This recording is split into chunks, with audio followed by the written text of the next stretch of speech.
என்ன பண்ணிடுறோம், ஒரு தவறு வந்து அன்னைக்கு நம்மளுடைய தேவை தீர்ந்து போச்சு அப்படின்னு சொல்லிட்டு நம்ம வந்து அதை பண்றோம். ஸோ தயவு செய்து யாரா இருந்தாலும் ஒரு பர்டிகுலர் இது பண்ணலாமா அப்படின்னு தெரிஞ்சு பண்ணுங்க.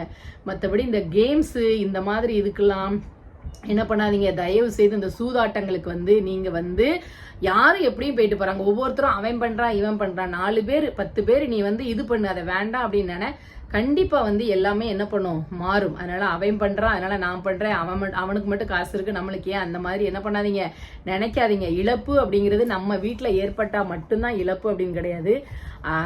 அது வந்து நம்மளுக்கு வந்து அது சாதாரண ஒரு நியூஸா போயிடும். அங்க ஏற்படும் போது அது வலி வந்து அதிகமா இருக்கும். அவங்க வந்து கொதிப்பாங்க, இந்த மாதிரிலாம் நடந்துட்டுக்கே இந்த அளவுக்கு என் புருஷனை தூண்டிட்டாங்களே அப்படின்னு அந்த தாய் கொதிக்கும் போது அதுக்கு காரணமா இருந்த நம்ம ஒவ்வொருத்தருக்கும். நேத்து நான் ஒரு கதை சொன்ன மாதிரி, அந்த கதை சொன்ன பார்த்தீங்களா, பாம்பு மேல தப்பா, அப்போ விளையாடுனவன் மேல தப்பா, விளம்பரம் பண்ணவன் மேல தப்பா அப்படின்னு கேட்கும்போது, இந்த யாரும் எல்லாரும் பண்றாங்க நம்ம சொல்றோம் பார்த்தீங்களா.